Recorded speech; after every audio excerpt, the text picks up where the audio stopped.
I want to give all praises and honor to Yahweh, Bahashem, Yahweh Shai, and to all the apostles and all the elders and everyone that's doing the work in sincerity and in truth.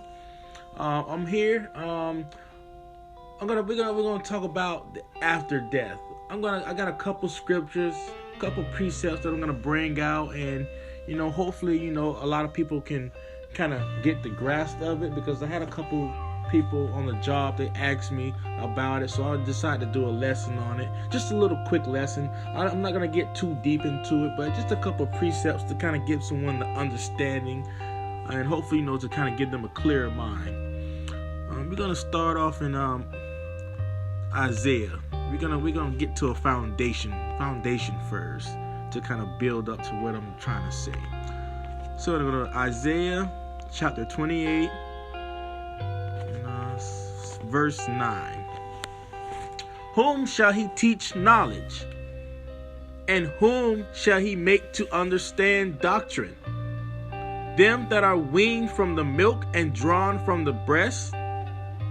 So now what that is saying, who is God going to be able to teach knowledge to? Is he going to be able to teach someone to teach it to someone that's out there that's proud, that's not willing to listen? No, he's not trying to do that. He's looking for people that are lowly, people that's going to have their eyes and their ears wide open for him, for them to accept him and his words and what he's about to say. And it says, whom shall he make to understand doctrine? Them that are weaned from the milk and drawn from the breast. So basically, he's looking for someone humble. So now when he says weaned from the milk, so you take a child, and when the child is on the mother and she's getting the breast milk, the child is able to digest the milk. So therefore, you have to come in as a babe. You have to come in as someone humble, willing to be fed the milk. You can't go into the deep prophecies and try to figure out what's going to happen at the end and everything. Now we need to get to just the milk. You need to find out that you are Israel first, and then you learn the commandments, and then the Father Yahweh, he's going to start to show you all the secrets. He will show it to you. If you are the man that he's looking for of the elect, he's going to show it to you. And now it says, and drawn from the breast. So as soon as you drawn from that milk, you drawn from the breast, now you're able to obtain the milk and the meat. The meat is the substance, the core part of the scriptures, the deep prophecies, the different breakdowns. But until you get to all that, you gotta understand the milk part first. You gotta know, that you're an Israelite. You gotta know that you're a part of the curses. You have to know that in the book of Deuteronomy chapter 28, that the book is talking about you. Deuteronomy 7 and 6 is telling you that you are an holy people unto the Lord thy God. He's chosen you over all the other nations. Roughly paraphrasing.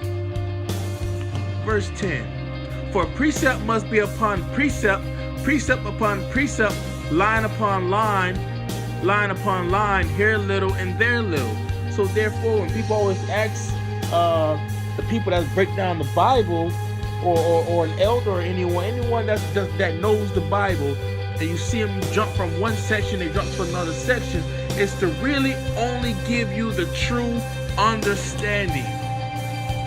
It's to give you the understanding of the Bible. It's trying to give you a foundation, because the Bible interprets itself. You don't read the Bible and you go into a dictionary and you try to go over here to this other type of book, this book of Enoch, and you get all confounded. You don't understand what the Bible is saying at that time at all. Verse 11.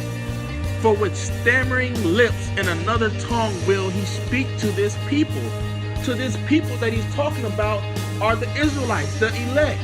He know that they're not going to be speaking they're not going to be speaking Hebrew as the times as it were before. Now they've been scattered into all nations now. So now you got them speaking, some probably speaking Chinese, Spanish, English, French, man, all the different type of languages that are out there in the earth. wherever the Mandarin, wherever all the Israelites got scattered, that's the language that he's going to speak to them through the book. Verse 12, to whom he said, this is the rest wherewith he may cause the weary to rest, and this is the refreshing. Yet they would not hear. Even though that you have the breakdown, you're going precept upon precept, you're bringing out the understanding to them, they still will not hear.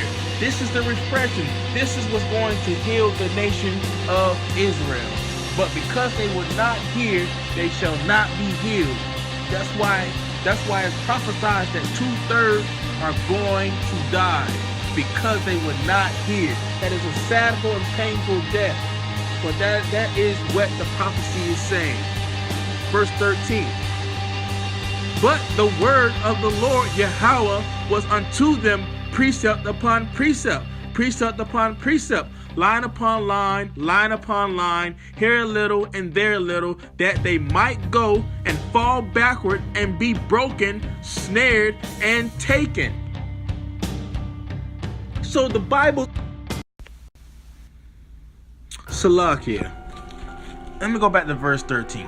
But the word of the Lord Yahweh was unto them precept upon precept, precept upon precept, line upon line, line upon line, here a little and there a little, that they might go and fall backward and be broken and snared and taken. Taken. This word is not for everyone.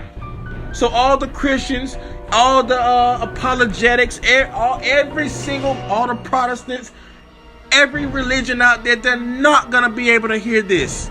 Because the Bible is so tricked up. You have it's thousands of precepts. Only the men of the Lord are going to get this, and he's only going to give them the understanding of the Bible. He's going to break it down to them to where they can understand in the tongue that he shall speak to the people, the elect. Let's go ahead and go to Sirach. Still building up my foundation. Still building it up. Hopefully I can get a couple people to understand. Sirach 3. Lord willing. Lord willing. Oh, just a second.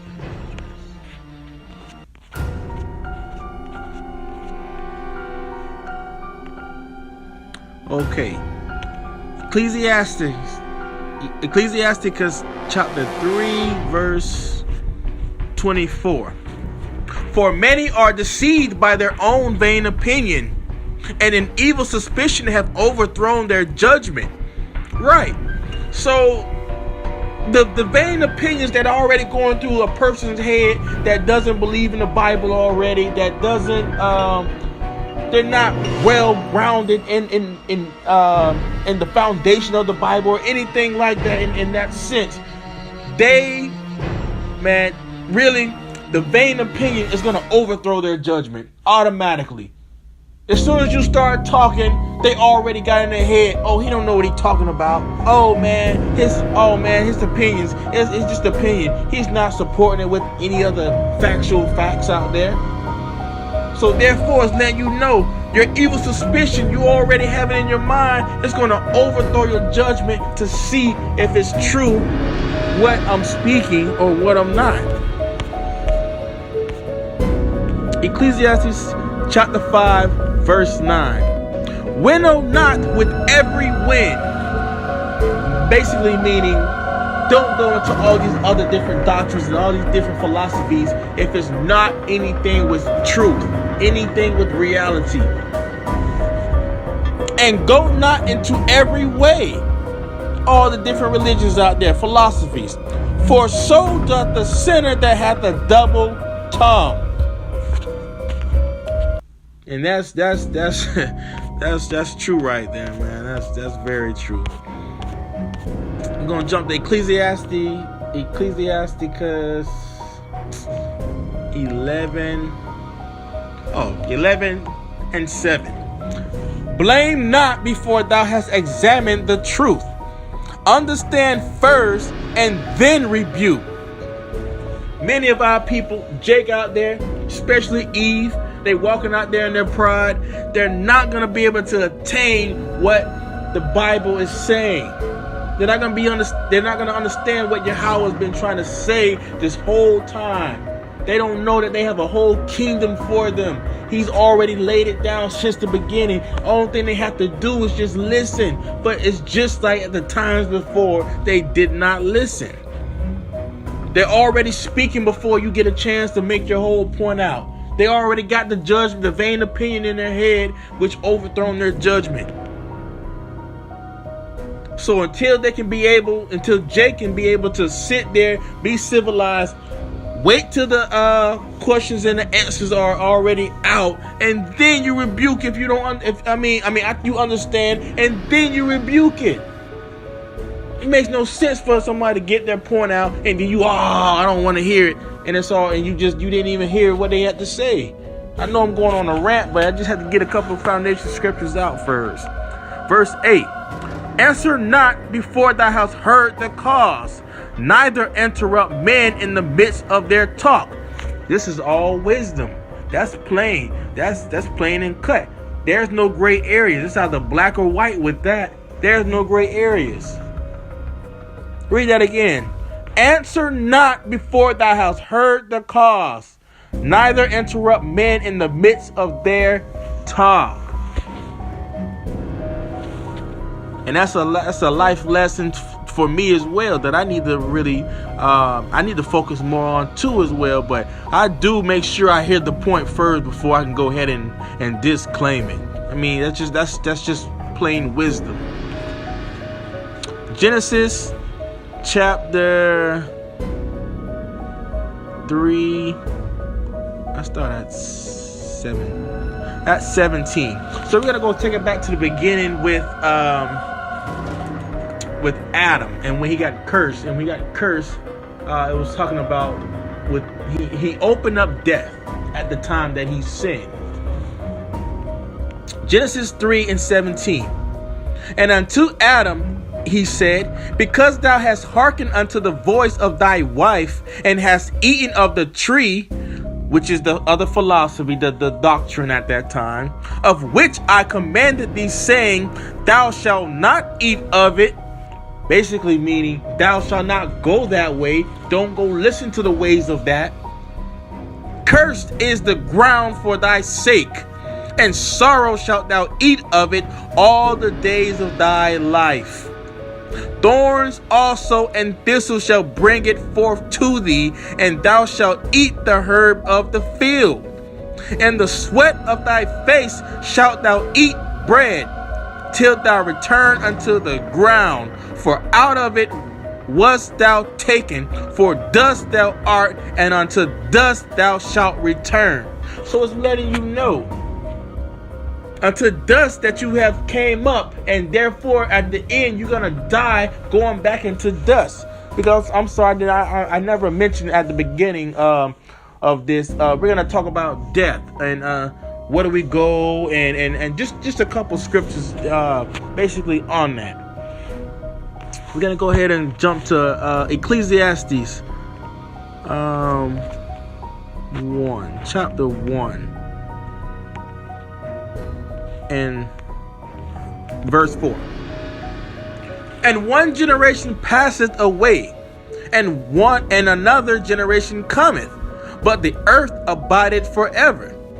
And that's plain and cut right there. So this generation that we're in right now, we have, well, we're not going to say now, we're going to say about a time before, but let's just say instance, because we already know that Yahweh we're at the brink of it right now.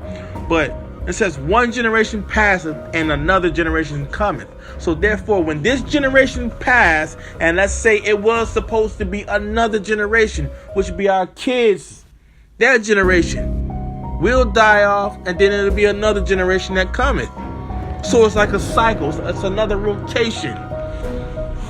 Next verse 5. The sun also ariseth, and the sun goeth down, and hasteth to his place where he arose.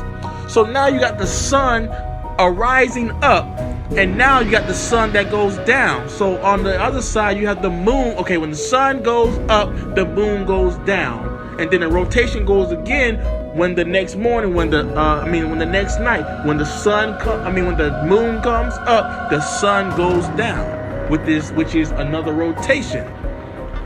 Verse 6, the wind goeth toward the south, and turneth about unto the north. It whirleth about continually, and the wind returneth again according to his circuits.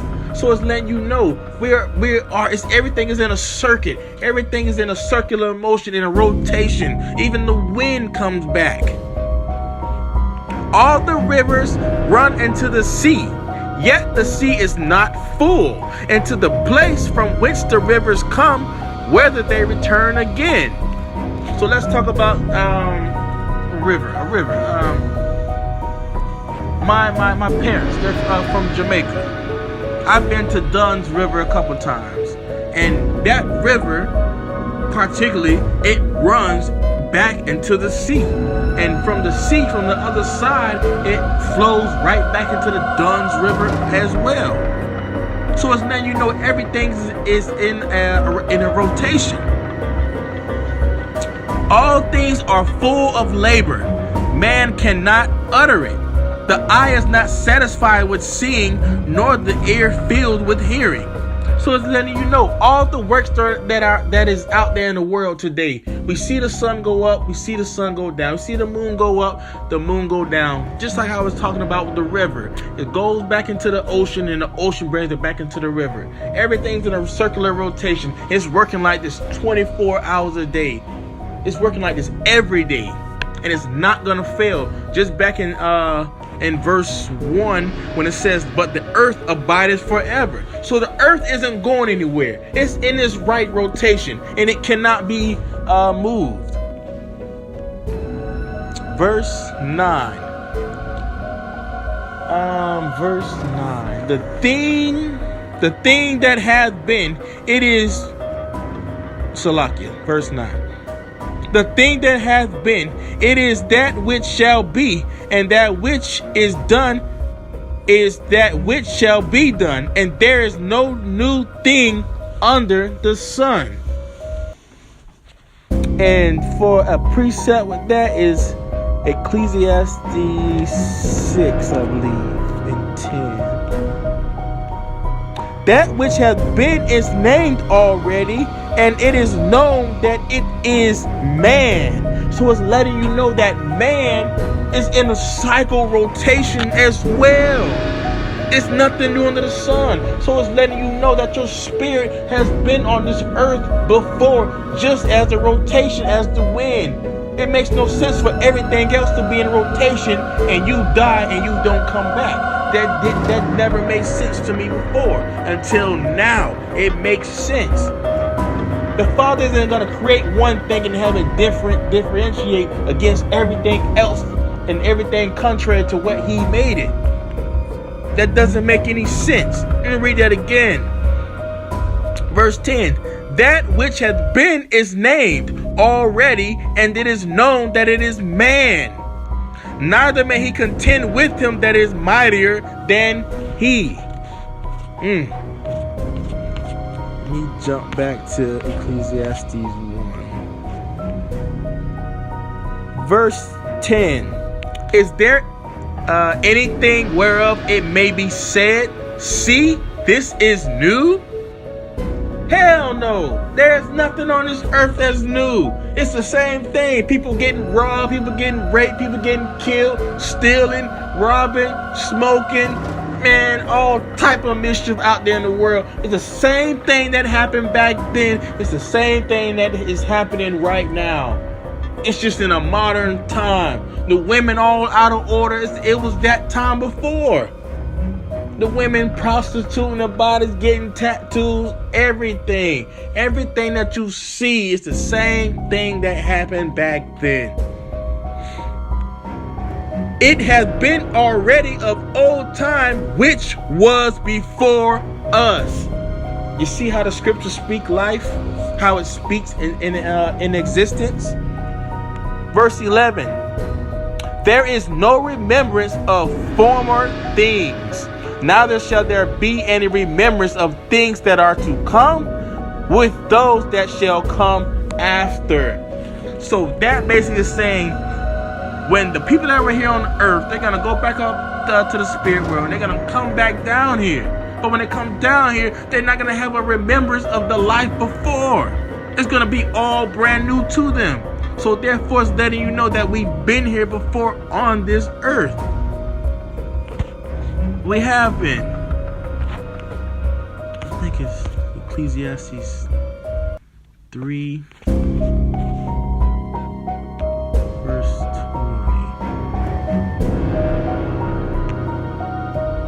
And yeah, another precept. Ecclesiastes 3 and verse 20. All go unto one place. All are of the dust, and all turn to dust again. Verse 21. Who knoweth the spirit of man that goeth upward, and the spirit of the beast that goeth downward to the earth? So that it's letting you know that the spirit of the beast that goeth downward to the earth, it's gonna stay down here. It's gonna go from a beast to another beast. I could get that scripture right now, but that scripture, I mean, I would have to actually look for. I don't know at the top of my head right now. But the beasts, they stay down here. They don't have an actual judgment. When one beast dies, it goes to another beast. But with us, with the spirit, in the spirit realm, we have to go back up to the Heavenly Father, and we have to get judged on all the things that we did in this life. In this life. Job 14 and 10. Another precept. But man dieth and wasteth away. Yea, man giveth up the ghost, and where is he? So now this is Job in the spirit. He's asking, where is he? When the man dieth and wasteth away, yea, man, when he give up the ghost, when he's taking his last breath, where is he? So now that's the question where a lot of people on this earth, we always ask, where do we go? I even asked. I had to go look. I searched years. I always tried to find out. Until eventually within, what, a year? Basically a year now, I've been trying to figure out everything, and the Lord, the Father, He's been showing me everything slowly, but it's been on the same time that He wants me to have. He's been giving me all the wisdom and all the knowledge that He wants me to have. It's only so far that I can go that He gives me. And I hope a lot of this is starting to make a little bit more sense. If not, I mean, it may not just be for you. It may not be for you. And I mean, that's nothing I can really do about it, except you can just pray to Yahweh, ask for mercy, ask Him to show you. But usually the elect, they're gonna catch it. They're gonna catch it right when their ears hear it. Wisdom of Solomon, chapter 16. Let me go ahead.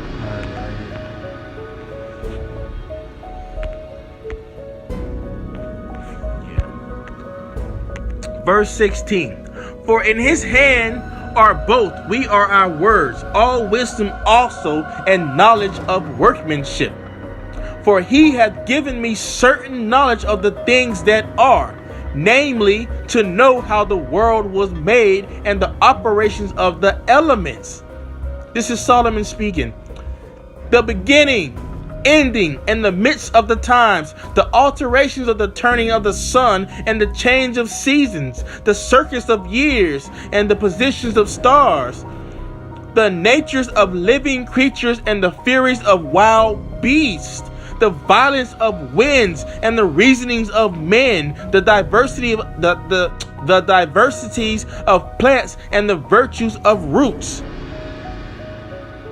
So Solomon, he knew he knew everything that happened on earth. He knew the alterations. He knew the elements. He knew everything. All the operations of the world.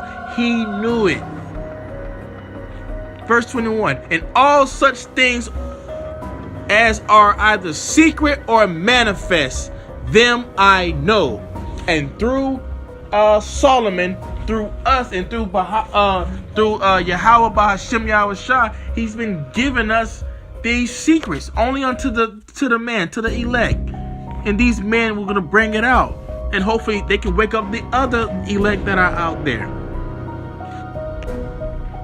Let's go to Ecclesiastes chapter 12, verse 7. Then shall the dust return to the earth as it was, and the spirit shall return unto God who gave it. So you go into the book of, I believe it's Wisdom of Solomon, I believe, and it tells you, I believe it's in Job, maybe it's in Job. I can't think of it as of right now, but it's saying that we go into the spirit realm, and we go back to, the spirit, which is us. We shall return unto God who gave it. So it's letting you know that your life is not in your hands. Your life is in God's hand. Your breath, as you're breathing right now, listening to this, your eyes, everything, your ears, it's not your own body. You just written it out right now. That's why, therefore, when you're gonna get judged when you go back up. You're gonna get judged, whether it be good or bad. Job.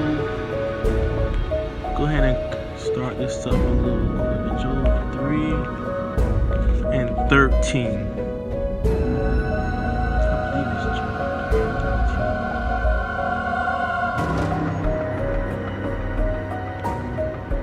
13. We're gonna start at 13. Yeah. Yep, there it is. It was Job, I believe.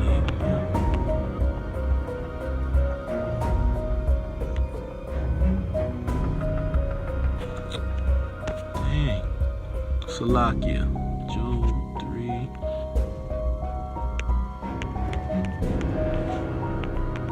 Stop it.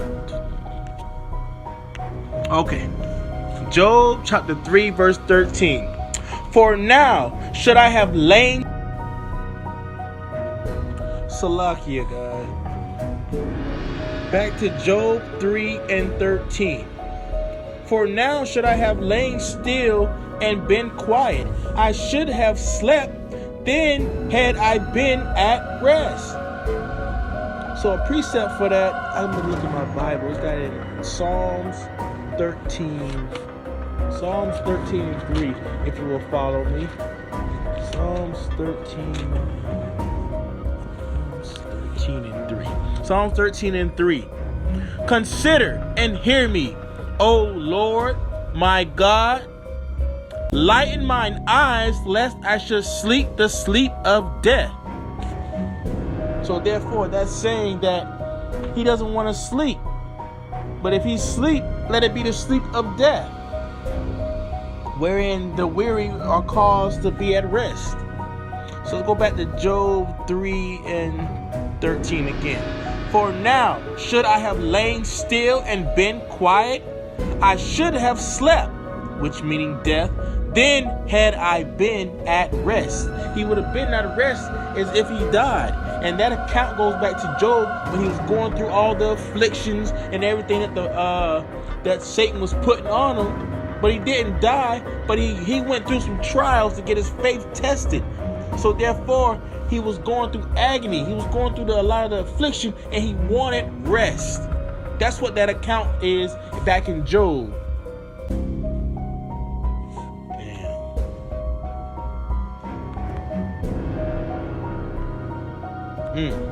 Verse 14. With kings and counselors of earth, which built desolate places for themselves. So it's not like you're going to be up there with the kings and counselors of this world as well. Verse 15. Or with princes that had gold, who filled their houses with silver. That's the rich, the elite people, all the people, the business owners. Verse 16, or as in hidden untimely birth I had not been, as infants which never saw light. So therefore, he's talking about the people with the abortions or basic and untimely birth, which is basically an abortion, or someone who was born premature and still couldn't really make it. They didn't really make it out of the womb. Verse 17, there the wicked cease from troubling, and there the weary be at rest. Just as in Psalm, I think it was Psalms 13:3. Was that the sleep of death? I think that was the sleep of death. I'm sorry. Salakia. My head is everywhere. Verse 18. There the prisoners rest together. They hear not the voice of the oppressor.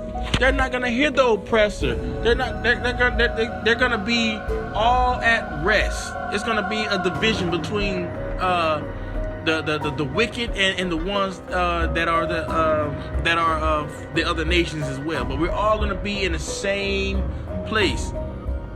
It's gonna be a separation there.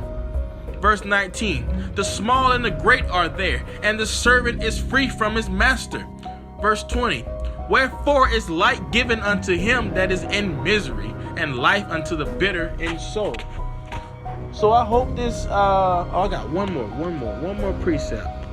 And just go ahead and drive it on home. Sirach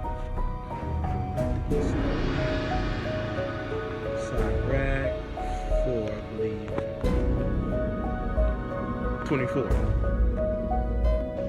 24 to 27. Okay, Sirach chapter 4, verse 24. For by speech wisdom shall be known, and learning by the word of the tongue. So hopefully that by these precepts and everything that I brought out, hopefully that you was able to learn something to let you know that when we die, we all gonna go up to go get judged. We all gonna be up there in the spirit world. We're all gonna be together. It's gonna be a division as well, because all the other nations out there, they don't matter. The wicked, they don't matter. Only the elect as of right now. Verse 25. And no wise speak against the truth, which is this Bible, this doctrine, which is life. But be abashed of the error of thine ignorance. So therefore, I was the same way. I was very abashed by my ignorance that I had. I thought I knew everything. But until I heard someone be able to bring it out a lot better than me, there's a lot of brothers out there that can break this down, man, can make it so flawless. But this was just like a little test run through.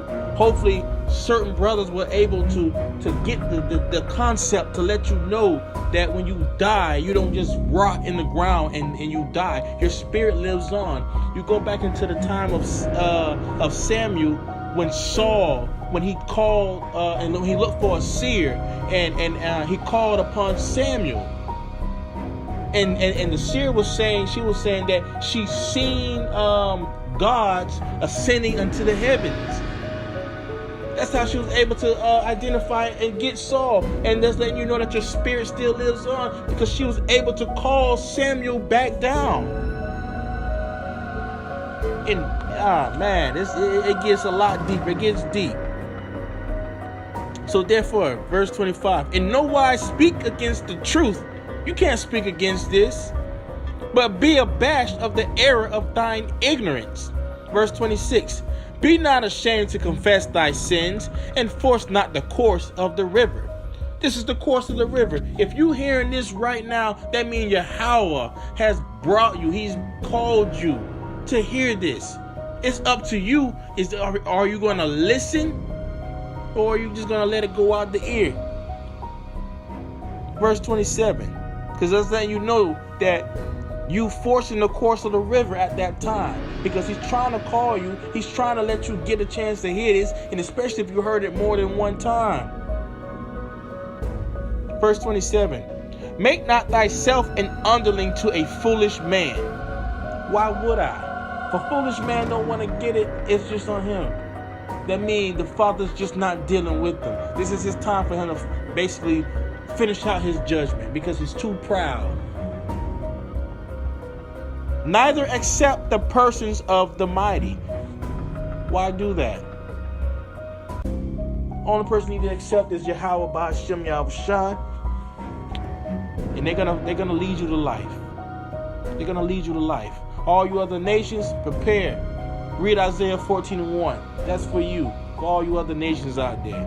This ain't for you. After you die, you're gonna be at rest in the spirit world for a little while. But when you come back, all hell's gonna be on you.